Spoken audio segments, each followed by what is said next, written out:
तो मेरी मौजूदगी जंतर मंतर सीपी पे है और यहाँ जो है पुलिस जो है अपना काम जो है डिटेन जो लोगों को यहाँ इकट्ठा नहीं होने दे रही है। मतलब अगर आप यहाँ शांतिपूर्ण प्रदर्शन चल रहा है तो उनको इकट्ठा नहीं होने दिया जा रहा है। जितने प्रदर्शनकारी है उससे ज़्यादा तो पुलिस है यहाँ पे, रैपिड फोर्स है यहाँ पे। कुछ लोग हैं, हम जानते हैं कि आप कहाँ से आए हैं? मैं नोएडा से आया हूँ। क्या कहना चाहेंगे? मैं तो यहाँ आया था कि मैं देखता था कि लोग यहाँ पे होंगे, लोगों को यहाँ इकट्ठा नहीं होने देते हैं। हाँ 50 इकट्ठा होते हैं, पुलिस बस में भरती है, ले जाती है, छोड़ देती है। हम यहाँ आए, हम तो यहाँ अकेले पड़ गए, हमसे ज़्यादा तो पुलिस है यहाँ पे। हाँ। तो आपका रिजर्वेशन पे रिफॉर्म का मांग है? बिल्कुल रिजर्वेशन पे रिफॉर्म होना चाहिए, क्योंकि 80 सालों से चल रहा है रिजर्वेशन। क्या हुआ क्या नहीं हुआ, श्वेत पत्र जैसे डिमांड किया गया है कि क्या किस समाज को कितना फ़ायदा मिल रहा है, और कोई समाज अगर क्रीमी लेवल में पहुँच गया तो उनको हटाना चाहिए। और उसी समाज के अंदर में जहाँ पे जो गरीबी रेखा में है उनको आरक्षण, उसी आरक्षण में आरक्षण देना चाहिए। तो पुलिस यहाँ बैठने क्यों नहीं दे रही है शांति? यही तो हैरानी वाली बात है कि 1 महीना पहले अभी जो कॉकरोच पार्टी का जो प्रदर्शन हुआ था, उसमें तो आप 1 महीने तक उनको बैठने दिया था, उनको पार्टी होने दी थी, जलसा होने दी थी। वो सेनाओं को, पुलिस को, प्रधानमंत्री को, सबको गाली दे रहे थे।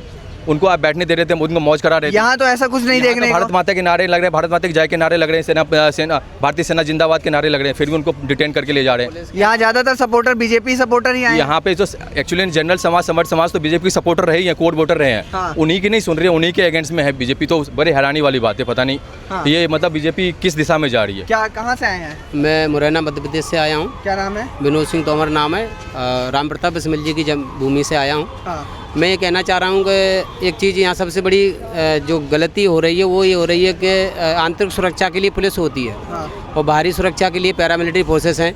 तो इतना हम लोगों को इतना प्रेशराइज कर दिया है कि आर्मी बुलानी पड़ रही है, जबकि आर्मी का ये काम नहीं। आर्मी की ही को भी ये बिल्कुल एक ऐसा नज़रिया है कि उन्हें भी अपने आप पे शर्म आ रही होगी कि हम अपनों के बीच में हैं, जबकि हमें बॉर्डर पर होना चाहिए। दुश्मन से लड़ते हैं और दुश्मनों को अंजाम तक पहुँचाते हैं, पर लेकिन आज सरकार अपने बचाव के लिए उन लोगों को यहाँ इस्तेमाल कर रही है। तो मैं तो ये कह रहा हूँ कि उनके लिए भी बड़ी शर्मनाक और दुर्भाग्य की बात है। नहीं, रिजर्वेशन जो ये 80 साल से चला आ रहा है, इसमें आपको क्या रिफॉर्म की मांगे हैं? मैं तो ये कह रहा हूँ रिजर्वेशन भले ना हटे, पर लेकिन वो शिक्षा के साथ समझौता ना हो। समझौते का मतलब ये है कि जो भी डॉक्टर, IPS, IAS जितने भी बड़े उच्च पद पे हैं, उसमें पढ़ाई के साथ समझौता ना हो। जब आप आर्थिक स्थिति सुधारना चाह रहे हैं तो कोई अदर कास्ट का अगर कोई डॉक्टर बन रहा है, उसकी तनख्वाह अगर सामान्य के 1 लाख है, उसकी 2 लाख कर दो, कोई दिक्कत नहीं है। पर लेकिन शिक्षा के साथ समझौता ना करें। रिजर्वेशन क्या जाति बेस क्यों होना चाहिए? ये आमदनी बेस होना चाहिए, इनकम बेस होना चाहिए मेरे हिसाब से। कोई बंदा ब्राह्मण समाज में, क्षत्रिय समाज में भी गरीब हो सकता है, आप उनको क्यों नहीं आप रिजर्वेशन दोगे? आप सिर्फ एक जाति क्यों, क्या हो चुका है, हमारे सवर्ण समाज के वोटर जो है ना उतने इकट्ठित नहीं है, वो एक जगह पे वोट नहीं दे पाते हैं, या फिर उनके वोटों की ताकत तो सरकार समझ नहीं पा रही है, उपेक्षा कर रही है। और दूसरे समाज एकत्रित हैं, वो एक साथ वोट देते हैं, वो अपने एक नेता की सुनते हैं, उस हिसाब से वोट देते हैं। तो इसलिए उनकी डिमांड पूरी होती है, उनके आरक्षण को हाथ नहीं लगाया जा रहा है। जबकि हम ये वही जंतर मंतर जहाँ पे हमने CJP का प्रोटेस्ट देखा और लाखों हज़ारों की भीड़ थी, और जो हमने 21 अगस्त को देखा यहाँ भी हज़ारों की भीड़ थी, जबकि वो पहला दिन था। और आज जो है 23 अगस्त है, तीसरा दिन है, तो यहाँ भीड़ इतनी कम क्यों हो गई? क्योंकि यहाँ पे पहले दिन से डिटेन करने लग गई, बसें भर के ले जाने लग गई, लोग डरने लगे आने से, क्योंकि जाएंगे तो वहाँ पे डिटेन हो जाएंगे। 21 तारीख को परमिशन थी, फिर भी नहीं बैठने दे रही थी, तब भी नहीं बैठने दे रही थी उनको, नहीं बैठने दे रही थी, उनको डिटेन कर रही थी। और सेकंड चीज़, हमारे जो बड़े लीडर होने चाहिए, फेस बन के आने चाहिए। कोई बड़े लीडर कौन है यहाँ अभी बड़ा लीडर कौन है? देखो वहाँ देखो, ये जा रहे हैं, क्यों जा रहे हैं? ये डिटेन करके ले जा रहे हैं पुलिस वाले, मतलब एक करके पूरा मतलब अगर यहाँ जितने प्रदर्शनकारी हैं वो उससे ज़्यादा तो पुलिस यहाँ पे अवेलेबल है। आप क्या कहेंगे? ऐसा लग रहा है कि बांग्लादेश के, पाकिस्तान के टेररिस्ट पकड़े गए हैं। ये केवल और केवल सामान्य वर्ग के साथ में दुर्व्यवहार किया जा रहा है कि आर्मी भी बुला लो, CRPF भी बुला लो, ITBP भी बुला लो, पुलिस भी बुला लो, उसके बाद इकट्ठे मत होने दो। ऐसा प्रदर्शन मैंने पहली बार देखा है। ये केवल और केवल एक बार आपको जंतर मंतर की और तस्वीरें जो हैं वो भी दिखा दूँ। बैग है, मैं और जंतर मंतर की यहाँ क्या स्थिति है अभी। शाम के बज रहे हैं 6 साढ़े 6 बजे है, और यहाँ की क्या स्थिति हम दिखाते हैं। हमारे पीछे पूरा जंतर मंतर जो है वो rapid action force, CIF, police, Delhi police सारी मौजूद है। और यहाँ जो है मतलब प्रदर्शनकारी तो नहीं है, प्रदर्शनकारी जितने भी हैं मतलब डिटेन किए जा रहे हैं बहुत सारे। और यहाँ पे जितनी भी स्थिति है, जितने भी पुलिस वाले, जितने भी CIF हैं, जितने भी लोग हैं, प्रदर्शनकारी से ज़्यादा यहाँ पुलिस मौजूद है। तो यहाँ पे पुलिस का ये कहना है कि पूरे परमिशन नहीं है, लेकिन जो यहाँ बच्चे आए हैं, जो प्रदर्शन करने आए हैं, वो शांतिपूर्ण ढंग से करने आए हैं। आप देख सकते हैं मेरे पीछे ये जंतर मंतर का यहाँ पे गेट है, और यहीं पे पहले भी सीजेपी का प्रोटेस्ट चल रहा था, तब भी ये चीज़ें थी। क्या कहना चाहेंगे? मैं भी आप ही की तरह कवर कर रहा हूँ, जर्नलिस्ट हूँ जी। देखिए, मैं ये कहना चाहता हूँ कि हमारे जितने भी लोग हैं, क्योंकि मेन स्ट्रीम मीडिया यहाँ पे पहुँच नहीं रहा है, जितने भी हमारे सोशल मीडिया के साथी और जितने भी जो इंडिपेंडेंट जर्नलिस्ट हैं जिन्होंने अपना खुद का शुरू किया है अपना काम मीडिया का, उन सबको कहना चाहूँगा लोगों के हक की आवाज़ उठाइए। क्योंकि आप देख सकते हैं, देखिए, प्रोटेस्ट करना ना करवाना वो सरकार की मर्जी है कि वहाँ तक वो बैरिकेड्स लगा सकते हैं, लेकिन लोकतंत्र में आप किसी की आवाज़ नहीं दबा सकते।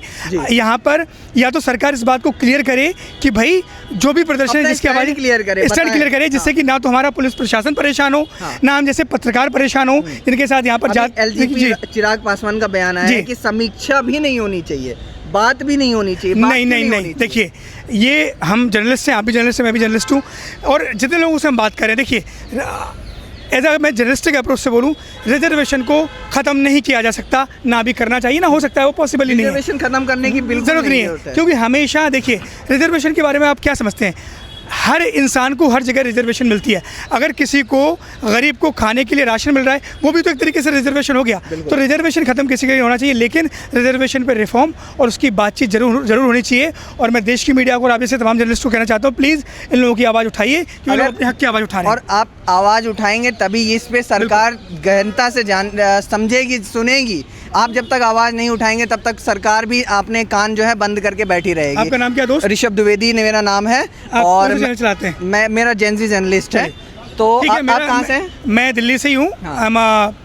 काइंड ऑफ सीनियर जर्नलिस्ट, काफ़ी सारे न्यूज़ चैनल्स में एंकर रिपोर्टर रहा हूँ राष्ट्रीय स्तर के। टीवी न्यूज़ और टीवी 9 नाम लेने की हमें आवश्यकता नहीं है, काफ़ी सारे चैनलों में हमें अंदर का पता है कि वो लोग क्यों नहीं चला सकते। रिसेंटली मुझे 10-15 साल हो गए मीडिया में, और अभी रिसेंटली मैंने 1 साल की साइकिल यात्रा करी थी राइट टू एजुकेशन के लिए। तो वो मैंने राइट टू एजुकेशन के लिए किया था। मैं फर्स्ट डे से आ रहा हूँ। मैंने इससे पहले कांग्रेस जनता पार्टी का प्रोटेस्ट भी कवर किया था। आइए सर, हम लोग तो जर्नलिस्ट, ठीक, बस हम लोग जा रहे हैं। ठीक, आइए, ठीक, आइए सर। तो जैसा कि हमें पुलिस का भी वो सम्मान है।